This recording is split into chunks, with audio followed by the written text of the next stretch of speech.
বন্ধুরা, আজ অসাধারণ একটি লাগালাগির ভিডিও নিয়ে চলে আসলাম আপনাদের মাঝে। বন্ধুরা, গল্পটি না টেনে শেষ পর্যন্ত দেখুন। আমাদের ভিডিওটি ভালো লাগলে চ্যানেলটি সাবস্ক্রাইব করুন। চলুন বন্ধুরা, গল্পটি শুরু করি।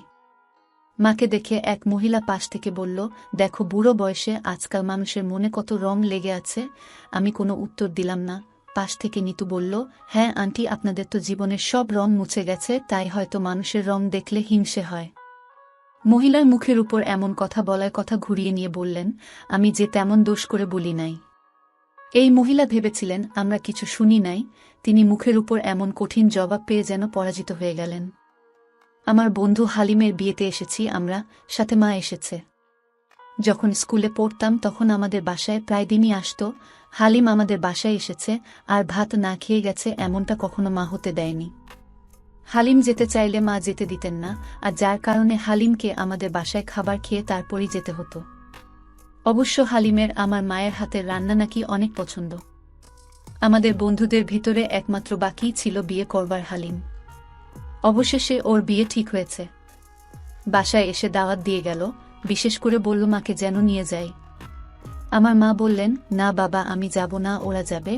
এমনিতেই শরীর আজকাল তেমন চলে না, এসব উৎসব অনুষ্ঠানের বয়স এখন নেই। হালিম বলল, আন্টি, আপনাকে যদি আমি না দেখি তবে আর কোনোদিন আপনাদের বাসাও আসব না। হালিম বিশেষ অনুরোধ করে বলে গেল, মাকে যেন নিয়ে আসি। হালিমের বিয়ে উপলক্ষে নিতু বলল কিছু কেনাকাটা করবে। তখনই মায়ের কথা মনে উঠল। আমরা ছিলাম 4 ভাই বোন। বাবা একটা 3য় শ্রেণীর চাকরি করতেন। বাবার সেই আয়ে 4 ভাই বোনের পড়াশোনার খরচ, সংসারের খরচ, কেউ অসুস্থ হলে চিকিৎসার টাকা আসবে, আমাদের পরিবার টানাটানির ভিতরে চলত। আমরা শহরের এক কোণা একটা টিন শেড বাড়িতে ভাড়া থাকতাম। ঘর ভাড়া দিতে হতো 700 টাকা।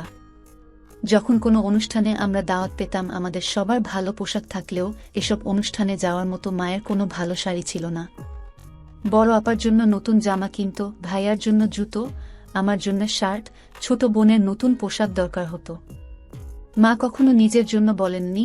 মা যা করতেন, পাশের বাসার এক আন্টির থেকে একটা শাড়ি ধার নিয়ে চলে যেতেন। মায়ের জন্য একটা ভালো শাড়ি বাবা কখনো কিনতে পারেননি। বাবা যদি বলতেনও মা নিষেধ করে বলতেন, আমি কি সবসময় যাই, বছরে 2-1 বার যাই, সেসব আজমা ভাবির শাড়িতেই চলে যাবে। বাবার অফিসের এক স্যারের ছেলের বিয়ের দিন মা যে শাড়িটা পরেছিলেন, সেই শাড়িটা আজমা আন্টির। শাড়ির একপাশে তরকারির ঝোল লেগে নষ্ট হয়ে যায়। সেবার আজমা আন্টি মাকে কিছু কথা শুনিয়েছিলেন। মা বাসায় আসবার পরে দেখলাম মায়ের চোখে পানি টলমল করছে। এর মাসখানেক পরে বাবা কিছু টাকা জমিয়ে মায়ের কাছে দিয়েছিল একটা শাড়ি কিনতে। তখন আমার বড় আপার জ্বর হয়, বাবার কাছেও টাকা ছিল না। মায়ের শাড়ি কিনবার টাকা আপার চিকিৎসার খরচে চলে যায়। মায়ের শাড়ি কেনা হলো না। এরপর আর মা কারো শাড়ি ধার করেননি। তাছাড়া মা বাবার সাথে বিয়েতে যেতেন না। আমরা 4 ভাই বোনের ভিতর থেকে বাবার সাথে দুজনে যেতাম।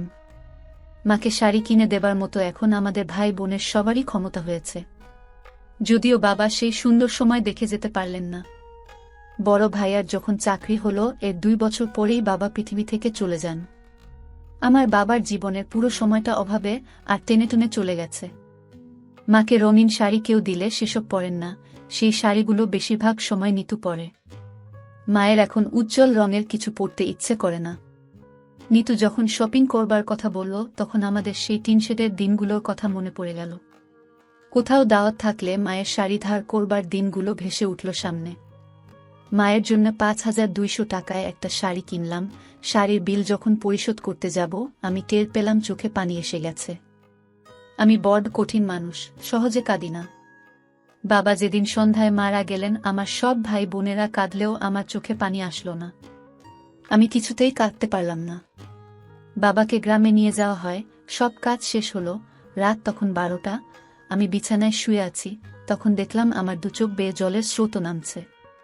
বাবা বলে চিৎকার দিয়ে ঘর থেকে বাহির হয়ে পুকুর পাড়ের দিকে ছুটে যাই। আমার পিছনে বাড়ির সবাই ছুটে আসে। গোটা রাতে আমার সেই কান্না থামল না। চিৎকার আর কান্নায় পুরো গ্রামের মানুষ সেই রাতে বাড়ির উঠোনে চলে এসেছিল। মায়ের জন্য শাড়ি কিনবার সময় কোথা থেকে পানি এসে চোখ ভিজিয়ে চলে গেল। নিতু বলছে, তুমি কাঁদছ কেন? আমি বললাম, চোখে পোকা গেছে মনে হয়। বিয়ে বাড়িতে যাবার জন্য মা একটা হালকা রঙের শাড়ি পরেছে। নিতু তখন আলমারি থেকে মায়ের জন্য কেনা শাড়িটা নিয়ে এসে মায়ের হাতে দিল। মা বলল, এসব শাড়ি পরবার বয়স এখন আমার নেই। নিতু বলল, আম্মা আপনার ছেলে শখ করে কিনেছে, একদিন না হয় পরেন। নিতু মাকে শাড়িটা পরিয়ে দিল। মা আমার কেনা সেই শাড়িটা পরেই হালিমের বিয়েতে এসেছেন। আমি মাকে দেখছি, মায়ের দিকে তাকিয়ে দেখছি আমাদের 4 ভাই বোন আর বাবা মাকে নিয়ে সেই অভাবের টিন শেড বাড়ির সংসার। মায়ের বয়স এখন অতটা বেশি মনে হচ্ছে না। আমার বাকি 3 ভাই বোন এই বিয়েতে আসলে আজকের দিনটা আরও বেশি সুন্দর হতো। আমার 2 চোখে পোকা ভর্তি হয়ে গেছে, চোখ ভেসে যাচ্ছে জলে। বিকেলবেলায় রুমে বসে পাবজি খেলতেছি। তখন আম্মুর ডাক, স্বপ্নিল এদিকে আয় তো। এখন পারবো না, পরে। খেলায় আবার মনোযোগ দিলাম। হঠাৎ আম্মু এসে ফোনটা নিয়ে গেল। বলল, যা, আমাদের নতুন বাড়াটিয়া আসছে, ওদের কাজে হেল্প করো। আমি করব কেন? তুই যাবি নাকি ঝাড়ু নিয়ে আসব? ওকে, যাইতেছি। আসলে আমাদের বাসায় নতুন বাড়াটিয়া আসতেছে। আম্মু অবশ্য বলছিল, কিন্তু কবে আসবে সেটা বলেনি। আর মরার বাড়াটিয়া এখনই আসতে হবে? বলতে বলতে ওদের কাছে গেলাম। দেখলাম যিনি বাড়া নিচ্ছেন উনি দাঁড়িয়ে আছেন। আমি জিজ্ঞেস করলাম, আঙ্কেল কেমন আছেন? জি বাবা, ভালো আছি। তুমি? ভালোই আছি। আম্মু পাঠিয়েছে যদি আপনাদের কাজে সাহায্য করার জন্য। ওহ আচ্ছা। সালার 3 ঘন্টা হয়ে গেল, এখনো কাজ শেষ হচ্ছে না। আর আঙ্কেল নবাবের মতো দাঁড়িয়ে অর্ডার মারতেছে, এটা করো, ওটা করো। দূর কেন যে আসছিলাম। মনে মনে ভাবতেছি, এই ব্যাটা নিশ্চয় একটা মেয়ে আছে, ওর সাথে প্রেম করব আর কষ্টের উসুল তুলব। কতক্ষণ পর দেখি বাড়িওয়ালা মহিলা আর তার পিচ্ছি ছেলেকে নিয়ে বাসায় ঢুকছে। দেখে মনটা খারাপ হয়ে গেল। দূর, কলাপের দোষ। আমার জীবনে কোনো প্রেম নাই। হঠাৎ পিচ্ছিটা তার মাকে বলল, আম্মু আপু আসবে কখন? এই তো চলে আসবে। শুনে মনটা ভালো হয়ে গেল। তার মানে একটা মেয়ে আছে। আর কতক্ষণ কাজ করলাম, হঠাৎ কিসের সাথে জানি ধাক্কা খেলাম। মনে হচ্ছে আমি এখন তুলার বস্তার উপরে আছি। তখনই কে জানি চিৎকার দিয়ে উঠল, এই ছেলে চোখ কোথায় থাকে? এমা, এটা তুলার বস্তা না, একটা মেয়ে। আর মেয়েটা দেখতেও হেব্বি। প্রথম দেখায় প্রেম পড়ে গেলাম। ভাবলাম যে করে হোক একে আমার বউ বানাতে হবে। ওর দিলে পলকহীনভাবে তাকিয়ে আছি। তখন মেয়েটা আবার বলল, কি হলো, কানে কম শুনস নাকি? এভাবে ড্যাব ড্যাব করে তাকিয়ে কি দেখস? পড়ি দেখি। কি দেখস? পে নি দেখি। আপনি দেখতে পুরাই পে নির মতো। তুই আমাকে ধাক্কা দিয়ে ফেললি কেন? চোখ কি পকেটে নিয়ে হাঁটোস? চোখ পকেটে না, কপালে নিয়ে হাঁটি। আর আপনিই তো ধাক্কা দিলেন। কি বললি আমি ধাক্কা দিচ্ছি? তা নয় তো কি। দাঁড়া, আব্বুকে বলে তোকে এখন কাজ থেকে বিদায় দিতেছি। আলহামদুলিল্লাহ। তাড়াতাড়ি করেন। আব্বু আব্বু। কি হয়েছে মা? এদিকে আসো। আসল এই ছেলেকে এখনই কাজ থেকে বিদায় করো। কেন, কি করছে? আমার সাথে ঝগড়া করছে। আরে মা, তুই শান্ত হ আর রুমে যা। এটা কাজের লোক না, আমাদের মালিকের ছেলে। আচ্ছা, যাচ্ছি।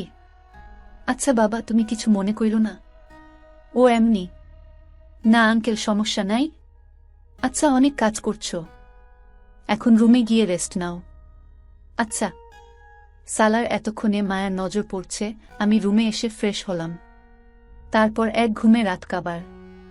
সকালে উঠে ছাদে গেলাম। সকালের প্রকৃতি দেখতে লাগলাম। কতক্ষণ পর ওই মেয়েটা ছাদে আসলো। সরি। কেন? কালকে খারাপ ব্যবহার করার জন্য। আসলে আমিও সরি আপনাকে পেতনি বলার জন্য। আমাদের তো পরিচয় হলো না। আচ্ছা, তোমার নাম কি? স্বপ্নিল সাহেব কাজী। তোমার? তুমি করে বললাম। কনক চাপা। কোন ক্লাসে পড়ো? Inter second year. আপনি? মেডিকেল এ পড়ি। আমি তোর সিনিয়র শো আপু বলে ডাকবি। আচ্ছা, কিন্তু আমি তোমাকে তুমি করে বলবো। আচ্ছা। আর কতক্ষণ আড্ডা দিলাম।